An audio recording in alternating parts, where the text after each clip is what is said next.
I've always been a logical and curious kind of person. I mean, that's just my personality. I remember when I was little, my parents gave me an electric train for Christmas. And then a couple hours later, my dad finds me in the garage, and I'm throwing the locomotive against the cement floor, trying to break it open. He said, "What are you doing?" And I said, "Well, I'm just trying to figure out how it works." I mean, my parents, because of all the why questions I would ask, finally went out and said, "Here," and they bought me an encyclopedia and said, "Look, the answers are in there. Go look for them. Go find them yourself." I mean, that's just the way I was. And so I guess it's natural that I would become a journalist, because journalists are looking for facts, they're looking for evidence, they're looking for data, they're looking for something that they can publish in the paper and have confidence it is true. Lee Strobel earned a Master of Studies in Law degree from Yale Law School and is the former legal editor of the Chicago Tribune. He is the best-selling author of several books that explore the evidence for the Christian faith. I guess given my curiosity, it's not surprising that when I was in high school, science was my favorite topic, because there the teachers actually encouraged me to like cut open frogs and find out how things work, which I thought was great. When I was a teenager, I had this deep trust in science, and I think part of it was prompted by the fact that I grew up in post-Sputnik America, where Eisenhower encouraged all young people to delve into science so we could catch up with the Russians. So to me, science sort of represented the empirical, the hard facts, the things that could be proven experimentally, and that was sort of the way in which I looked at life. I thought people who had faith, people who believed in supernatural things like God, I saw that as a sign of weakness because, you know, do you have any data to back that up? In the autumn of 1966, Strobel's interest in science led to a life-changing decision. I can take you back to the exact spot where I was sitting. It was in the third floor, overlooking the asphalt parking lot. I was in the second row, the third chair from the front, when my biology teacher recounted in great detail this experiment that had been conducted in the early 1950s at the University of Chicago. This experiment that impressed Strobel so deeply was one of the most famous in the history of science. In 1953, Stanley Miller, a graduate chemistry student, tried to demonstrate how life first emerged on Earth. Miller attempted to reproduce the Earth's early atmosphere. He pumped hydrogen, methane, ammonia, and a small amount of water vapor into a maze of glassware. Then sparked the gases with electrical discharges to simulate lightning.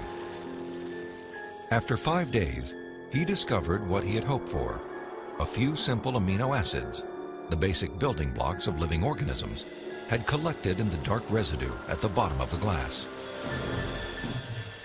Many hailed Miller's experiment as proof that essential components of life could have formed in the oceans of the Earth billions of years ago. The philosophical implications of Miller's experiment were instantly obvious to me. And for me, it was a eureka moment because I heard this and I thought, wait a minute. If you can show scientifically that life can emerge without any outside assistance, if life can emerge just from naturalistic circumstances, then God was out of a job. From there, the acceptance of Darwinian evolution, and full-blown atheism for that matter, was pretty easy. Because if living organisms could emerge by themselves out of this primordial soup without the assistance of any kind of a god or supernatural intervention, then they certainly could develop naturally over the eons into more and more complex creatures, just as Charles Darwin theorized in his book On the Origin of Species. As Strobel embraced Darwinism and its atheistic implications, he was surprised to discover that many Christians believed their faith was compatible with Darwinian evolution. There's no way you can harmonize neo-Darwinism with Christianity. I could never understand Christians who would say, well, you know, I believe in God, and yet I believe in evolution as well.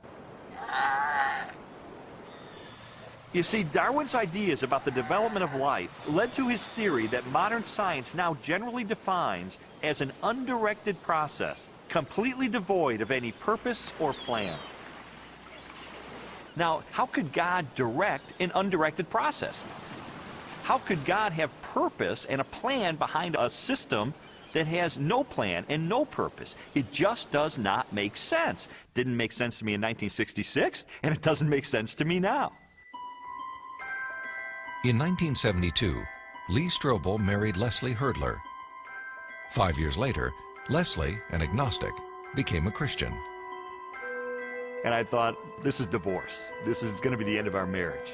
But all the negative things I expected to happen in her as a result of her newfound faith, they didn't happen. And instead, I saw positive changes in her values and her character and the way she related to me and the children. And I thought, wait a minute. She is attributing this to God. And I don't believe God exists.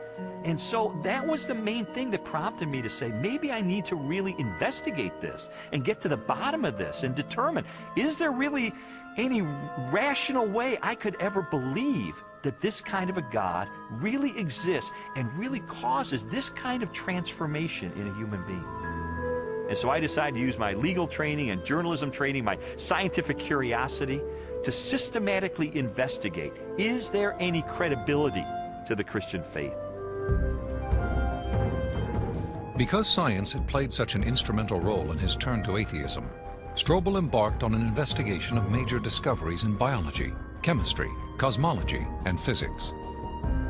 His studies spanned more than 20 years and included interviews with scientists and scholars as he sought to determine for himself what these discoveries implied about the reality of a creator. Throughout his inquiry, one question remained constant. Does the evidence uncovered by contemporary science point us toward or away from the existence of God? Two-time Nobel Prize winner Linus Pauling once said that science should be the search for truth. And that's what I wanted to do. I didn't know where the evidence was ultimately going to take me, but I really did want to know the truth about God. And what I found shocked me, and it stunned me.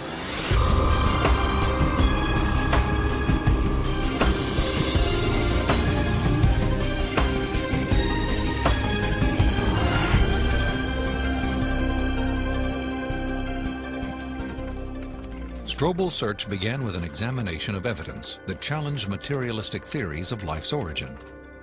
He discovered that this negative evidence contradicted the textbook explanations that had once convinced him the blind forces of evolution could account for the creation and diversity of life on Earth. A good example of negative evidence is the 1953 Origin of Life experiment by Stanley Miller, the one that helped lead me into atheism in the first place. As biologist Jonathan Wells explained to me, Miller's experiment has now been thoroughly discredited. Stanley Miller put together a glass apparatus, and in that apparatus he put a mixture of gases that people at the time thought reflected the atmosphere of the early Earth. And those gases were methane, ammonia, hydrogen, and water vapor. But then the professional opinion of what was there on the early Earth changed. In the 60s, geochemists revised their hypothesis and decided that the hydrogen, being very light, would have escaped into outer space. The Earth's gravity isn't strong enough to hold it. And probably the early Earth's atmosphere then consisted of what we now see coming out of volcanoes today, namely carbon dioxide, nitrogen, and water vapor. Well, if the early Earth's atmosphere consisted of those gases, then Stanley Miller's experiment would not work. In fact, he himself tried it with those gases, and he found that he couldn't produce any amino acids at all. So the experiment falls apart once you use a more realistic mixture of gases in the apparatus. Miller's test has been repeated many times using the correct atmospheric components. The results are always the same. The amino acids that generated so much enthusiasm in 1953 do not appear. Even if Miller's experiment were valid, you're still light years away from making life. It comes down to this. No matter how many molecules you can produce with early Earth conditions, plausible conditions, you're still nowhere near producing a living cell. And here's how I know.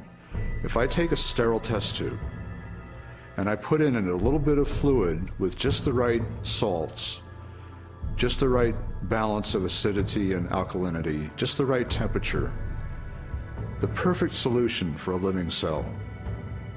And I put in it one living cell. This cell is alive. It has everything it needs for life. Now I take a sterile needle and I poke that cell, and all its stuff leaks out into this test tube. You have in this nice little test tube all the molecules you need for a living cell. Not just the pieces of the molecules, but the molecules themselves. And you cannot make a living cell out of them. You can't put Humpty Dumpty back together again. So what makes you think that a few amino acids dissolved in the ocean are going to give you a living cell? It's totally unrealistic. Stanley Miller's experiment was not the only unsuccessful attempt to explain how life originated.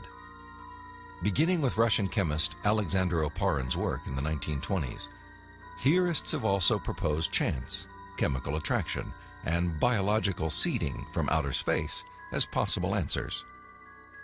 Each has failed to account for how non-living chemicals could have arranged themselves into the most basic components of the first living cell.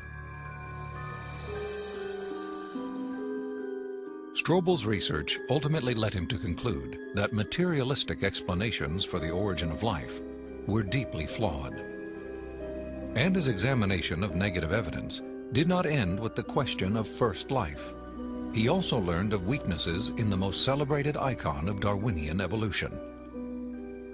In Darwin's book on the origin of species, there's only one illustration. It's called the Tree of Life. Darwin used it to explain how every species of animal and plant that ever existed on Earth had evolved from the same common ancestor through small, gradual steps over enormous periods of time. Even though Darwin's Tree of Life is included in virtually every biology textbook published over the last half-century, contrary to what we've been told, there is no conclusive evidence of the common origin of all life.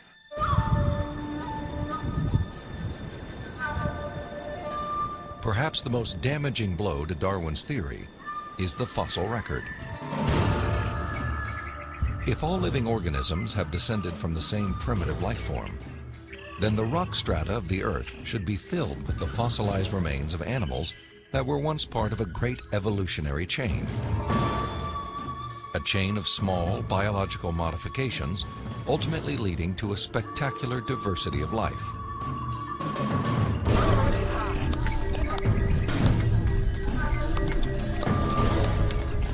Yet, after 2 centuries of research, highlighted by excavations in southern China, the multitude of transitional experiments, or missing links, that should exist are conspicuous only by their absence.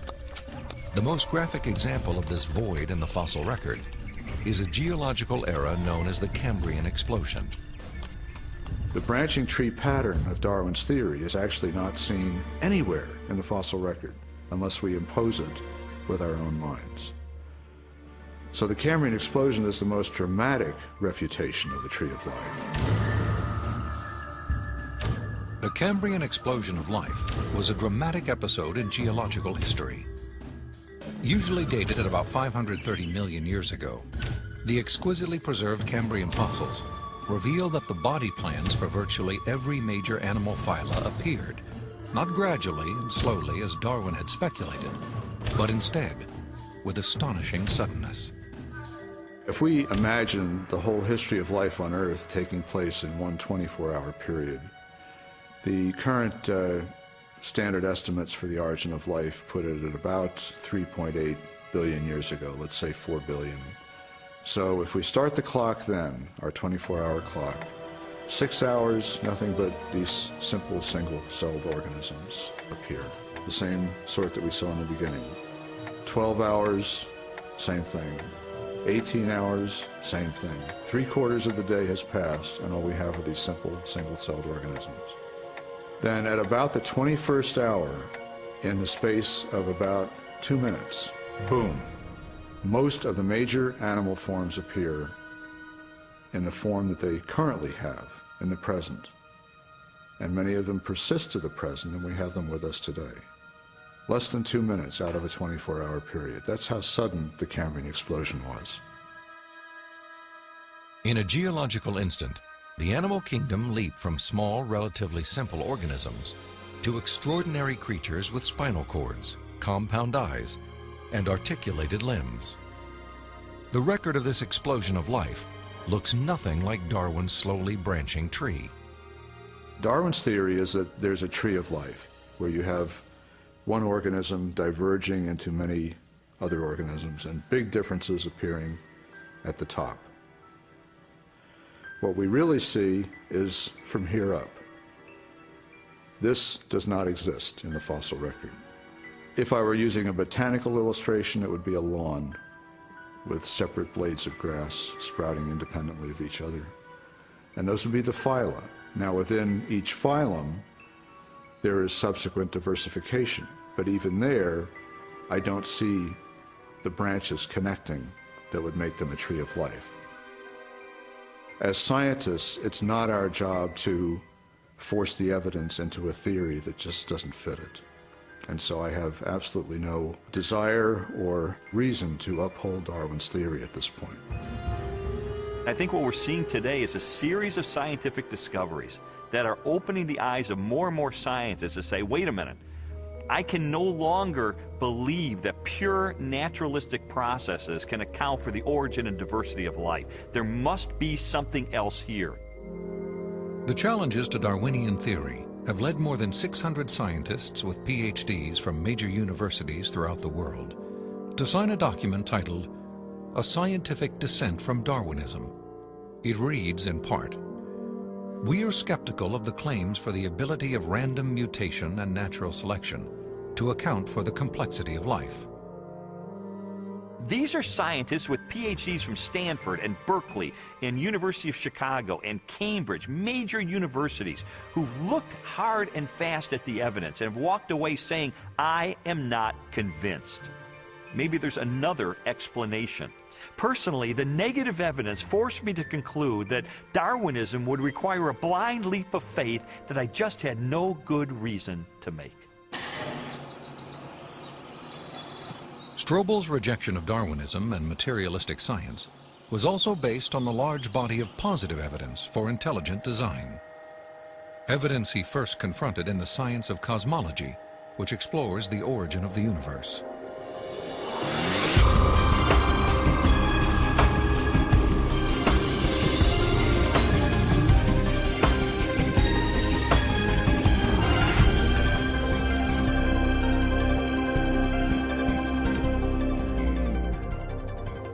How did the universe begin?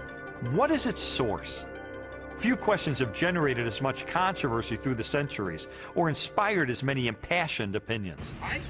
I interviewed William Lane Craig, a philosopher who has devoted much of his career to the study of cosmology and the question of origins. From ancient Greek materialism at the time of Plato and Aristotle up through 19th century idealism, the prevailing view was that the universe is eternal, that the universe never began to exist, that the universe as a whole is, as it were, a static, timeless entity. This belief in an eternal, unchanging universe, for centuries a pillar of Western cosmology, was unexpectedly challenged in 1915 by Albert Einstein's general theory of relativity. Einstein's equations implied a startling possibility. The cosmos was not static, but instead existed in a continual state of either contraction or expansion. Einstein did not like the idea that the universe was dynamic at all. In fact, like almost all scientists at the time in the early 20th century, he assumed the universe was static and eternal. What's interesting and ironic is that he thought he had made some kind of mistake in his equations for the general theory of relativity. But a few years after he developed the theory, a Belgian astronomer named Lemaitre developed a model based upon his equations, which again predicted that the universe was in a continual state of expansion. In 1929, theoretical predictions were confirmed with empirical data. At the Mount Wilson Observatory overlooking Los Angeles, astronomer Edwin Hubble studied light from distant galaxies. Hubble determined that galaxies beyond our Milky Way were moving away from us at a speed proportional to their distance from the Earth. The more distant the galaxy, the faster it is receding. Hubble's landmark discovery led most astronomers and physicists, including Albert Einstein, to a similar conclusion. If the universe is continually expanding, then at earlier points in its history, it must have been smaller and denser.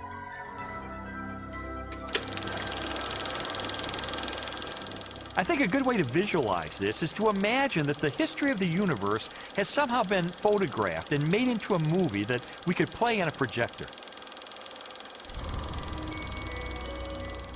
As the projector runs forward, we watch the universe as it continually expands. But if the projector were to be stopped and were switched into reverse to make the movie run backward, then instead of watching the galaxies move farther and farther apart from each other, we'd see them draw closer and closer together. As you trace this expansion back in time, the universe grows denser and denser and denser until finally the entire known universe is contracted down to a state of infinite density, which marked the beginning of the universe. At this point, which cosmologists call the singularity, all matter and energy, physical space and time themselves came into being. This literally represents the origin of the universe from nothing. So the startling implication of Hubble's discovery was the temporal finitude of the universe, that the universe had an absolute beginning at some point in the finite past. During the second half of the 20th century, other discoveries also pointed to a universe with a beginning. These images of the cosmic microwave background radiation document what most scientists now believe is the remnant heat generated during the universe's early history. Background radiation is found throughout the cosmos and indicates its expansion from a sudden, perhaps violent moment in time. This evidence for a finite universe has reaffirmed the conclusion of an ancient philosophical deduction. It is called the Kalam cosmological argument. The Kalam argument is deceptively simple in its formulation. It consists of basically 3 steps. Premise 1 is that whatever begins to exist has a cause. Something cannot come into being uncaused out of absolutely nothing. Premise 2 is that the universe began to exist. And the remarkable development that has occurred is that for the first time, we now have solid scientific evidence for the truth of that second premise, that the universe began to exist. And from those 2 premises, it follows logically, therefore, the universe has a cause of its existence. Whatever begins to exist has a cause. The universe began to exist, therefore the universe has a cause of its existence. And that points to a reality beyond the universe, a transcendent reality beyond space and time, and therefore non-physical and immaterial, which created the universe out of nothing and brought it into being. The implications of a finite universe, coupled with other discoveries of modern cosmology, have led many scientists to unmistakably theological conclusions. There is no ground for supposing that matter and energy existed before and were suddenly galvanized into action. It is simpler to postulate creation ex nihilo, divine will constituting nature from nothingness. The chain of events leading to man commenced suddenly and sharply, at a definite moment in time, in a flash of energy and light. We can't understand the universe in any clear way without the supernatural. Supernatural creation of the universe in a flash of energy and light. You know, it sounds an awful lot like the first chapter of Genesis to me. Today, the vast majority of even the most skeptical astronomers and cosmologists believe that the universe had a beginning. This belief isn't based on some theological doctrine. It's based on scientific evidence. And I think if we follow the evidence wherever it points, it points clearly and powerfully and persuasively in the direction of a creator.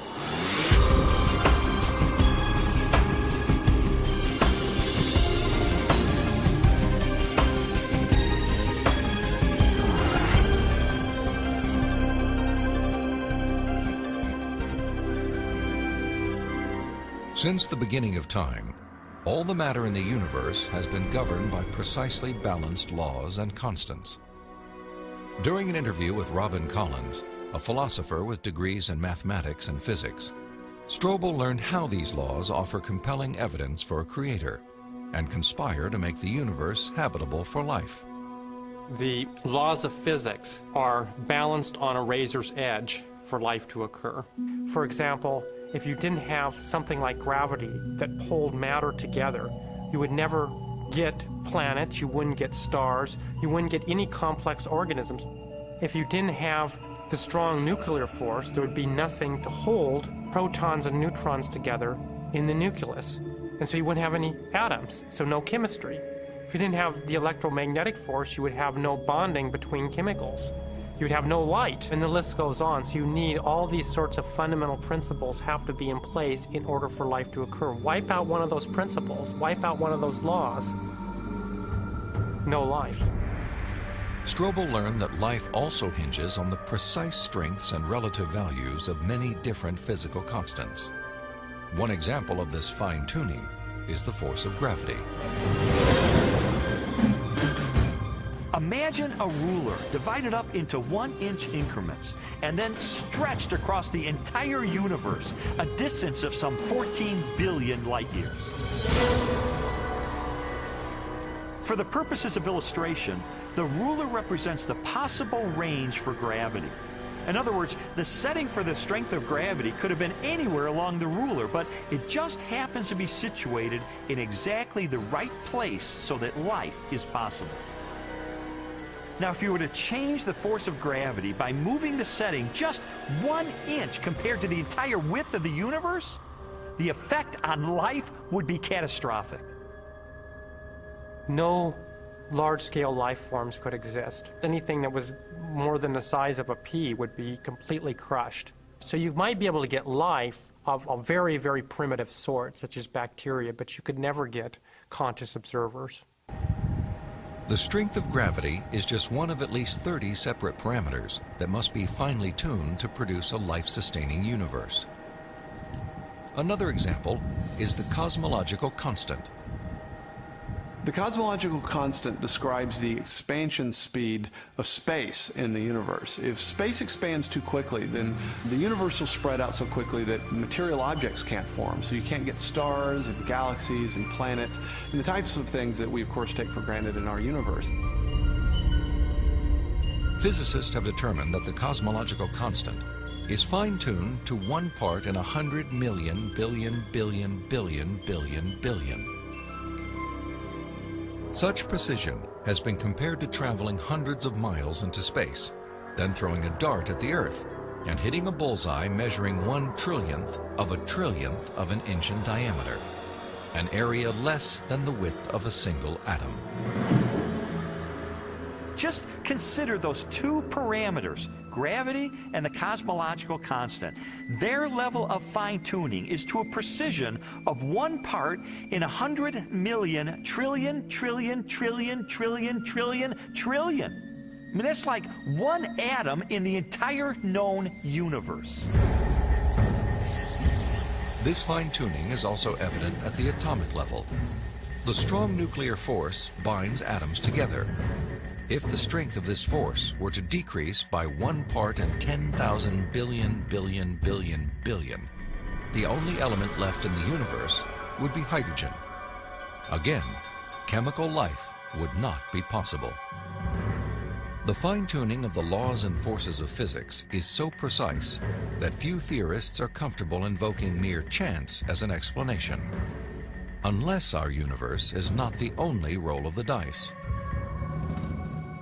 If the universe looks like it's fine-tuned for complex life, maybe there's a fine-tuner. Maybe it was fine-tuned for life. And this has certain unsavory theological implications. And so it's not surprising that those committed to a fundamentally materialistic view of reality would try to find an escape hatch. And the most popular escape hatch for this theological implication of fine-tuning is this idea of multiple universes. As its name suggests, the theory of multiple universes proposes that our universe is not alone. Instead, it is part of a vast ensemble of universes, each with a different set of laws and constants. If there's only one universe, then the conclusion that the universe looks fine-tuned because it is fine-tuned is inescapable. But if our universe is just one of a vast set, then you seem to have more resources to play with. Chance gets a new lease on life. I sometimes try to imagine what physicists have in mind that postulate this idea of multiple universes. I mean, what would the generator look like that creates them? Maybe it's like a giant monolith that has dozens of different dials, each of which has to be set to the right physical constant. If we think of these parameters as dials, each of the dials is different. So if you produce enough universes with enough different dial settings, eventually, just by chance, you get one just right. So you might have to produce a trillion universes. But eventually, if you have a generator that's just spitting out just an enormous number of them, then it gets the right dial setting. And then, by just chance, you get conditions right for life. So it's a huge cosmic lottery. That's the idea. It's an interesting idea. I mean, there's really only one problem with it. There's no independent evidence that it's true.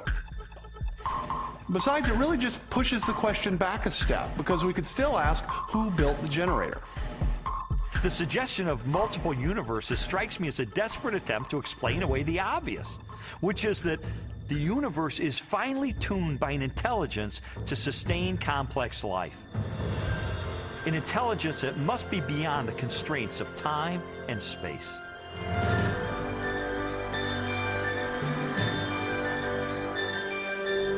Strobel's journey through a universe finely tuned for life inevitably led him home, to the blue jewel of our solar system, the planet Earth. There he encountered another array of critically balanced conditions essential to human existence. When I was an atheist, I saw planet Earth as being one of probably billions of planets just like it all over the universe. I saw our sun as being an average, undistinguished type of a sun. I figured as I looked up at the stars at night that there must be millions and millions of advanced civilizations out there. I just thought there was an ordinariness to our situation. This line of reasoning was totally consistent with my atheistic worldview. But what I learned later is that it's not consistent with what science is revealing about the Earth. Strobel's investigation caused him to consider the many conditions necessary for a life-sustaining planet. In the process, he was introduced to the science of astrobiology and astronomer Guillermo Gonzalez. I'm an astrobiologist, and what motivates me is just to examine the conditions necessary for life and look elsewhere in the universe and see if those conditions are met anywhere else. And the answer could be yes, and the answer could be no, and either answer is interesting. For more than a decade, Guillermo Gonzalez has researched the characteristics of a planet required to support complex life. Estimates vary, but a current list of these factors would number at least 20 and include an oxygen-rich atmosphere, liquid water and large continental landmasses, a home star of the right temperature and mass, an orbital path that is neither too far nor too close to the home star, a moon large enough to stabilize the tilt of the planet's axis and the movement of its tides, a magnetic field strong enough to deflect the sun's radiation, and a position in the relatively narrow habitable region of a spiral galaxy. All these factors have to be met at one place and time in the galaxy if you're going to have a planet as habitable as the Earth, which you need for complex and even technological life. Theorists have attempted to calculate the odds of all the necessary factors for life appearing at the same time on the same planet.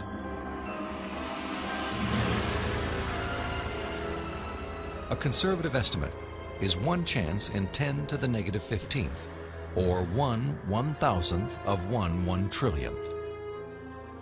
On those terms, even when compared to the billions of suns and possible planets in our Milky Way galaxy, the probability of even a single habitable world appears unlikely. There are many probabilistic resources in the galaxy, but on the other side of the coin are all these factors that you need.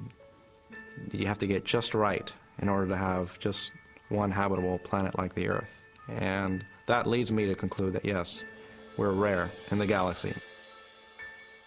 Gonzalez's study of the Earth's habitability led him and colleague Jay Richards to expand the scope of their research. They began to examine how a life-sustaining planet like Earth may also give its human inhabitants access to the mysteries of the universe. I don't think there has ever been a time in the history of the human race in which at least some people haven't contemplated these questions.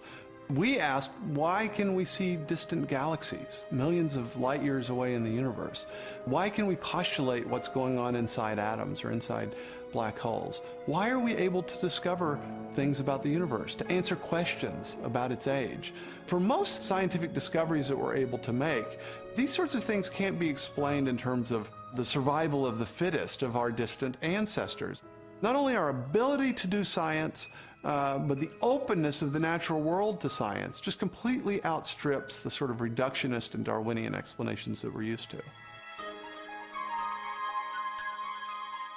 In response to this evidence, Richards and Gonzalez have argued that our ability to make scientific discoveries is no fluke or accident. Instead, it points to an underlying purpose behind the universe. It is actually designed for discovery.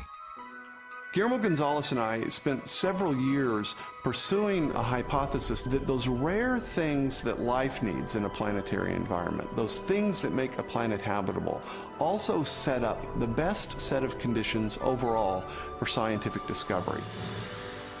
There are many examples of this correlation, including our planet's oxygen-rich atmosphere, both a critical requirement for our survival and a transparent window that allows us to explore the distant universe.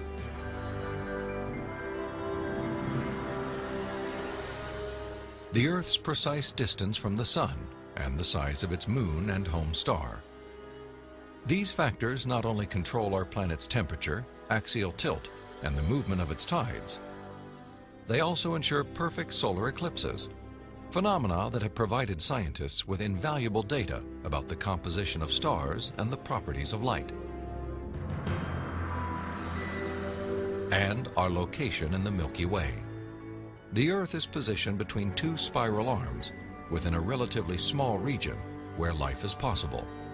As a result, we enjoy an excellent platform for clear, unimpeded views of our galaxy and the rest of the cosmos. I think God intentionally created a habitat for us that allows us to see Him through the creation that He has left behind. And this habitat is conducive for us to do scientific research. It didn't have to be that way, but it is. Why? Because I believe that by doing science, we find God.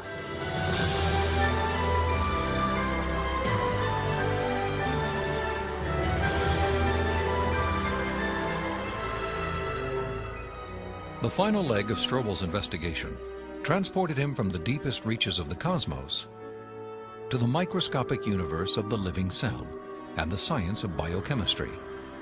There he encountered more challenges to Darwinian evolution and new evidence of design.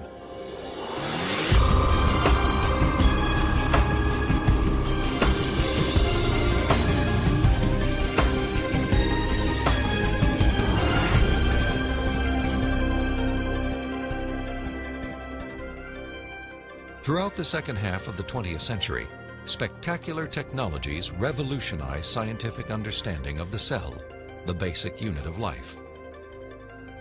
During an interview with biochemist Michael Behe, Strobel learned how this new knowledge has shaken the foundations of Darwin's theory. In the 19th century, when Darwin was alive, scientists thought that the basis of life, the cell, was some simple glob of protoplasm, like a little piece of jello or something that was not hard to explain at all. But with the hard work of science in the 20th century, we've seen that the cell is far from simple. It's got very complicated molecular machines and things that are very resistant to Darwinian explanation. Michael Behe has devoted his career to the study of the design and operation of the cell. He has also written extensively on the biochemical challenge to evolution. Most people have no idea of how small and complex cells are. A typical cell from you or me, called a eukaryotic cell, is probably 1/10 of the size of the head of a pin. And yet in that single cell, there are about 3 billion units of DNA making out the chromosomes. And those 3 billion units make the molecular machines of the cell, literally machines that make the cell work. With computer animation, we can enter the cell. Here, the staggering complexity of its molecular machinery is clearly seen. It's like going into an automobile factory. The factory has a large number of machines. The parts have to fit together in very specific ways to do their jobs, and if things go wrong, the cell is in big trouble. And just one cell is enormously complex, but humans, you and I, are made from trillions of cells, and those trillions of cells have to fit together in the right way and do their own job. Darwinism was a lot more plausible when we were thinking about globs of protoplasm than it is when we're thinking about molecular machines. Each of these biochemical machines is a masterpiece of engineering and nanotechnology. They are essential to functions as vital and diverse as vision, photosynthesis, and the production of energy in the cell. Michael Behe has studied several of these machines, including the flagellum, a remarkable rotary motor. I remember the first time I looked in a biochemistry textbook and I saw a drawing of something called a bacterial flagellum with all of its parts in all of its glory. It had a propeller and the hook region and the drive shaft and the motor. And I looked at that and I said, that's an outboard motor. That's designed, you know, that's no chance assemblage of parts. Behe's reaction was not surprising, especially when the bacterial flagellar motor is animated and magnified more than 50,000 times to display the details of its construction and operation. Howard Berg at Harvard has labeled it the most efficient machine in the universe. These machines, some of them are running at 100,000 RPMs and are hardwired into a signal transduction or sensory mechanism so that it's getting feedback from the environment. It's got some tail proteins which act as the propeller. When the flagellum rotates, these push against the water and therefore push the bacterium forward. And the motor uses a flow of acid from outside of the cell to the inside of the cell to power the turning. The bacterial flagellum has 2 gears, forward and reverse, water-cooled, proton motive force. It has a stator, it has a rotor, it has a U-joint, it has a drive shaft, it has a propeller. It's not convenient that we give them these names. That's truly their function. In all, about 40 different protein parts are required to build a flagellar motor. Half of them are constructor proteins, specialized mechanisms that assemble the flagellum's individual components. Since its discovery, biologists have tried to understand how a machine of such superb design could have arisen gradually, without foresight or plan, through the biological pathway Darwin envisioned. I think what Darwin was trying to show was that things that look designed aren't really designed, but that we can find naturalistic processes to account for the complexity of life. Darwin theorized that every part of every living organism evolved through natural selection, a blind process that acts upon random changes in the cell. Darwin believed that, given enough time, these random variations would transform the simplest cells into the great diversity of life that inhabits our planet. In his study of evolution and molecular machines, Michael Behe has raised a significant challenge to the creative power of Darwin's mechanism of natural selection. It is called irreducible complexity. Irreducible complexity was coined by Mike Behe in describing these molecular machines. Basically what it says is that you have multi-component parts to any given organelle or system in a cell, all of which are necessary for function. That is, if you remove one part, you lose function of that system. Irreducible complexity can be illustrated by a familiar, non-biological machine, a mousetrap. The trap is composed of 5 basic pieces: a catch to hold the bait, a strong spring, a thin bent rod called the hammer, a holding bar to secure the hammer in place, and a platform upon which the entire system is mounted. If any one of these parts is missing or defective, the mechanism will not work. All components of this irreducibly complex system must be present simultaneously for the machine to perform its function. Catching mice.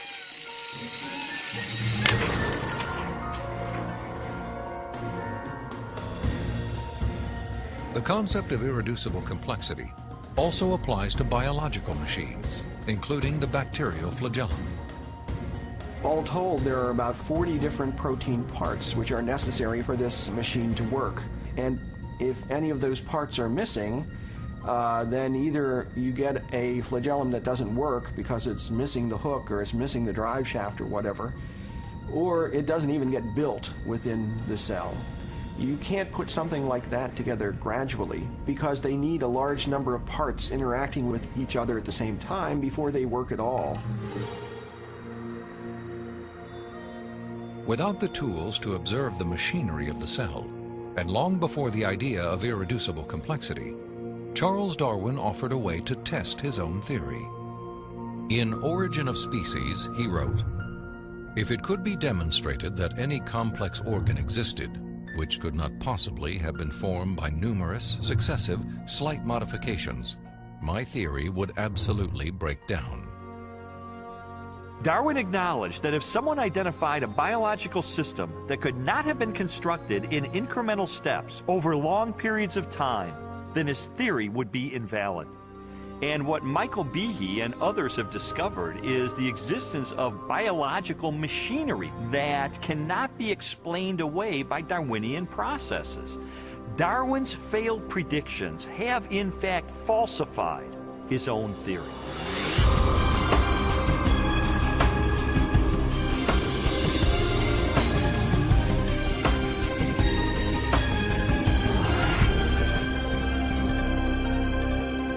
The existence of complex biological machines raises an obvious question.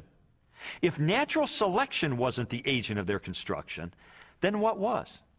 The centerpiece of my investigation was an interview with philosopher of science, Dr. Stephen Meyer. Meyer, who holds a PhD from Cambridge University, brought me face to face with the most efficient information processing system in the universe. The DNA molecule and its language of life. The discovery of the information-bearing properties of DNA and RNA is a fundamental challenge to all materialistic theories of the origin of life. Neo-Darwinism and its associated theories of chemical evolution and the like will not be able to survive the biology of the information age, the biology of the 21st century. Meyer's conclusions are based upon his understanding of the DNA molecule and the genetic instructions that are locked within the nucleus of living cells. In 1953, when Watson and Crick elucidated the structure of the DNA molecule, they discovered that DNA was a carrier of genetic information in the form of a 4-character digital code. That is to say that DNA functions like a software program, only more complex than anyone has ever created or devised. For a biological system to run and operate, it needs genetic information to build the proteins and protein machines that cause the cells to maintain their function. This information is stored in a precise arrangement of 4 chemicals that scientists represent with the letters A, C, T, and G. Sequences of these chemicals provide the instructions necessary to assemble complex protein molecules that in turn help form structures as diverse as eyes, legs, wings, and hearts. This code has been called the language of life, and it is the most densely packed and elaborately detailed assembly of information in the known universe. Geneticist Michael Denton has estimated that the amount of biological information necessary to build all of the proteins in all of the species of organisms that have ever existed on planet Earth could be held in a single teaspoon. And we'd still have room left over for all of the information contained in every book ever written. The more I learned about DNA, the more I understood the significance of what Stephen Meyer called the most fundamental question facing biology today. Where did the information in DNA come from? How did it arise in the first place? Well, lots of people have wanted to explain the origin of information by reference to the laws of physics and chemistry, or by reference to the chemical properties of the constituent parts of the DNA. But that would be like saying that you could explain the information in this morning's New York Times headline by reference to the physics and chemistry of ink bonding to paper. There is a chemical explanation as to why the ink sticks to the paper, but that does not explain the way the ink got arranged to convey a message that could be understood by speakers of the English language. Information requires a material medium, but it transcends the material medium. An explanation for the origin of the genetic instructions needed to build the first life is the holy grail of 21st century biology. Theories proposing that this information arose through natural selection acting upon non-living molecules, or the self-organizing power of chemicals in a primordial soup, have repeatedly failed.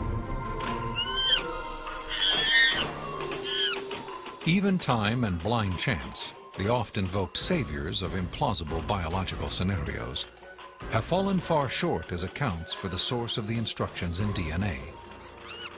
Mathematicians, for example, have calculated that a universe filled with monkeys, typing relentlessly throughout the oldest estimated age of the cosmos, would have no realistic chance of producing Shakespeare's play Hamlet, let alone a transcript of the genetic information required to build even the simplest living cell.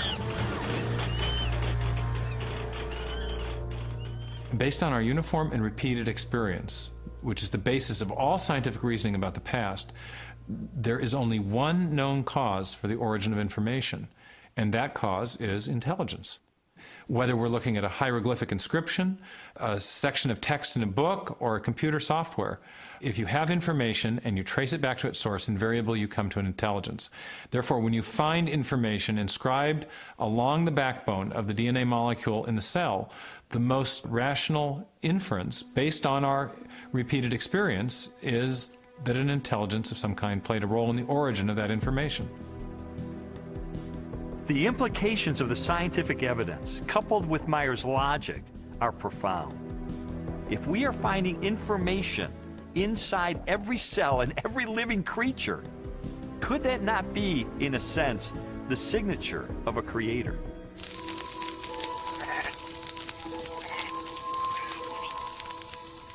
"30 centuries before science unlocked the mysteries of genetic information, or a telescope probed billions of light years into space, the Hebrew shepherd and poet David wrote eloquently of a creator who revealed his existence and power through all that he had made.